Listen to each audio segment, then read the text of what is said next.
ये तस्वीर देखिए, बीजेपी के राष्ट्रीय अध्यक्ष जेपी नड्डा के साथ, लोकसभा के स्पीकर के साथ, और मतलब किसके साथ नहीं है इस शख्स की तस्वीर। एक दो नहीं, लगभग 4 तस्वीरें हैं।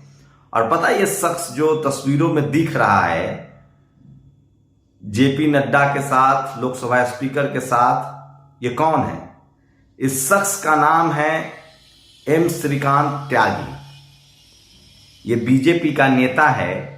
और ये जो दूसरे विंडो में देख रहे हैं वीडियो, इस महिला को ये कल सरेआम गाली दे रहा था और अब ये फरार है, लेकिन ये पकड़ा नहीं जाएगा क्योंकि ये बीजेपी का नेता है। नमस्कार, मैं शंभू कुमार सिंह और आप देख रहे हैं नेशनल दस्तक। इस देश में अगर आप क्राइम करते हैं, आप फेक न्यूज फैलाते हैं, आप किसी धर्म का अपमान कर देते हैं, आपकी गिरफ्तारी नहीं होगी।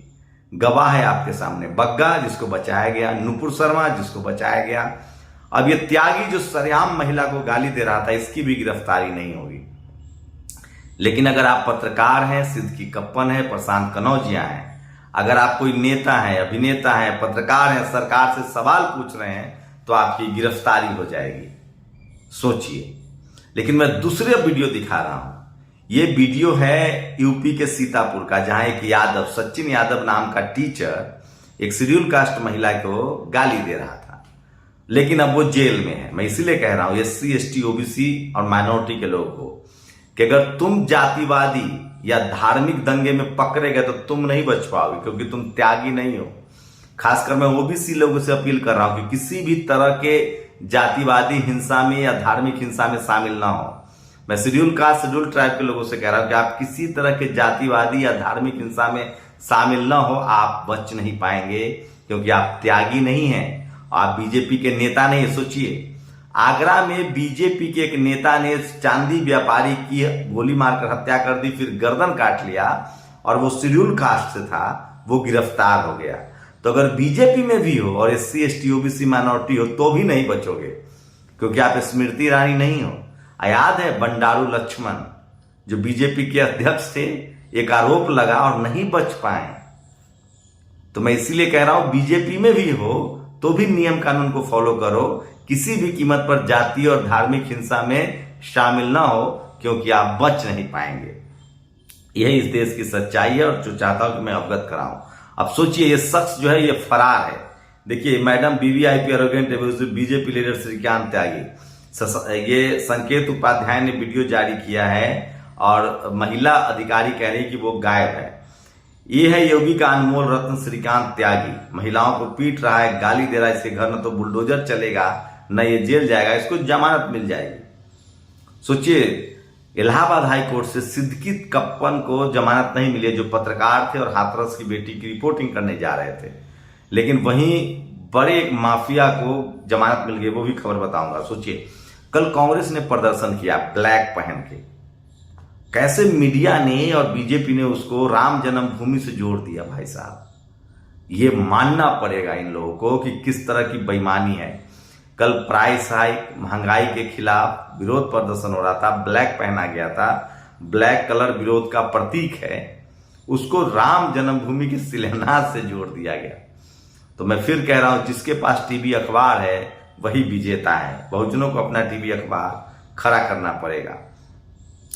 और सोचिए, सबसे बड़ी और भयानक खबर, पिछले 5 साल में बैंकों ने 10 लाख करोड़ रुपए के लोन माफ किए हैं।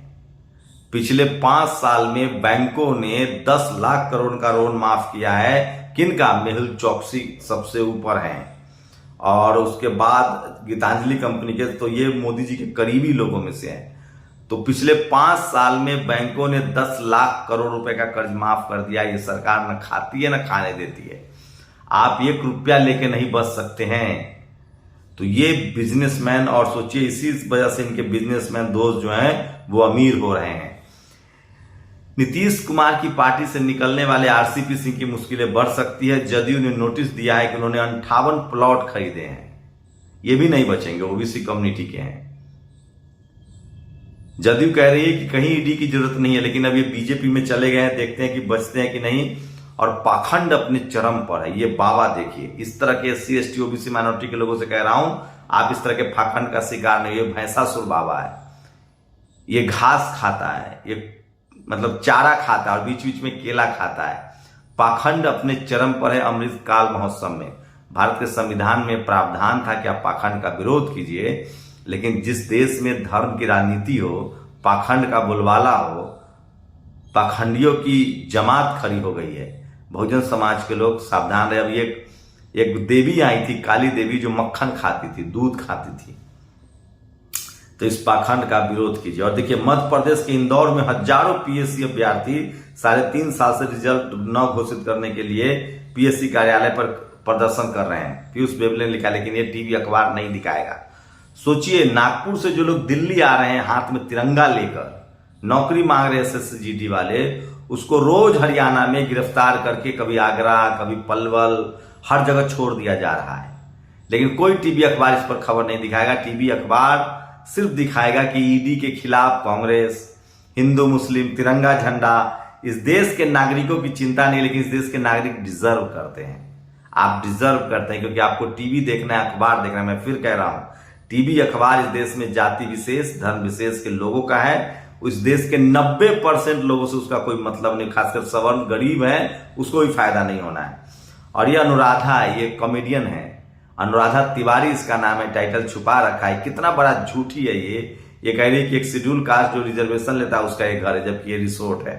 तो इनका कुछ नहीं हो सकता है। और जस्टिस लोया अमित शाह मामले पर अदालत के अंदर की तरफ गिरह पड़ते दुष्यंत दवे ने, सोचिए किस तरह से जुडिशियरी पर भ्रष्टाचार के आरोप लगाए थे, तो जस्टिस कर्णन को जेल में डाल दिया गया था। और मेरे पप्पा जज थे, मैं भी चीफ जस्टिस बनूंगा, जज बनना हमारा खानदानी पेशा है, मैंने SC ST एक्ट खत्म किया। ये जस्टिस जज ललित यू ललित हैं, ये कोलेजियम सिस्टम से जज सुप्रीम कोर्ट के चीफ जस्टिस बनने वाले। इन्होंने SC ST एक्ट खत्म किया था और उसके बाद 12 लोग शहीद हुए थे। कॉलेजियम सिस्टम 1992 में आया है। और एक और बड़ी खबर देखिए, लॉ यूनिवर्सिटी जोधपुर में OBC के एक भी स्टूडेंट का एडमिशन नहीं। वहीं बीजेपी और अन्य दलों द्वारा शासित राज्यों में गुजरात, मध्य प्रदेश, आंध्र प्रदेश, कर्नाटक और दिल्ली के नेशनल लॉ कॉलेज में एडमिशन मिल चुका है। कांग्रेस को अपने पाप सुधारने होंगे, नहीं तो वो बचेगा नहीं। 2018 के कच्चनाथम में तमिलनाडु में कथित सोकल ऊंची जाति के लोगों ने 3 SC युवक को हत्या कर दी थी। अब उस मामले में 27 लोगों को सजा हुई है। तो ये मैं कह रहा हूं कि आप लोग किसी भी तरह के धार्मिक हिंसा से बचिए। और शहंशाह को नींद से जगाने के लिए युवा कांग्रेस PM हाउस का मार्च किया है, ये तस्वीरें दिखा रहा हूं। और जब विपक्ष के नेता ED का विरोध नहीं करते हैं तो पूछा जाता है कि विपक्ष कहां है। जब करते हैं तो तुकबंदी सेट की जाती है कि ED से डरकर राजनीति। और आज एक बड़ी खबर है जो इस देश के तमाम लोगों को जानना चाहिए। ये देखिए, बड़ी खबर मोहनजुदारो से आ रही है। वहां से बारिश में अचानक ही इरशाद अली सोलंकी को बुद्ध जैसी धातु की मूर्ति मिली है। यह मूर्ति लटकाई जाने वाली मूर्ति है। पाकिस्तान के इरशाद अली सोलंकी मोहनजुदारो के टूरिस्ट गाइड हैं और लड़काना में रहते हैं। इस पर पूरी रिपोर्ट 1-2 दिन के बाद सिंधु घाटी सभ्यता कैसे बौद्ध सभ्यता थी। और सोचिए कि बुद्ध से पहले भी भारत में विशाल बुद्धमय शासन था, विशाल बुद्धमय खबरें थी। और ये इस पर कोई टीवी अखबार आपको खबर नहीं दिखाएगा। तो समझिए, भारत बुद्धमय भारत था। मोहनजुदारो हो, मोहनजुदारो हो या हड़प्पा हो, तमाम जो सम्राट अशोक का जो मौर्य वंश का शासन है। तो इसलिए मैं कह रहा हूं कि ये तमाम बड़ी खबरें हैं जो सोशल मीडिया पर आज वायरल है। और मोहनजुदारो में अब तो ये साफ हो गया है कि मोहनजुदारो में जो है वो बुद्ध संस्कृति थी। और बुद्ध जो है वो पहले बुद्ध नहीं थे, वो कहा जाता है कि लगभग वो 23वें बुद्ध थे। और ये खबरें वहां के अखबारों में बहुत ज्यादा चल रही है। और इससे साफ है कि मोहनजुदारो की जो पूरी संस्कृति है वो बुद्ध की संस्कृति है। इसको लेकर दिलीप मंडल ने भी एक बड़ा पोस्ट लिखा है जो आपको समझना चाहिए।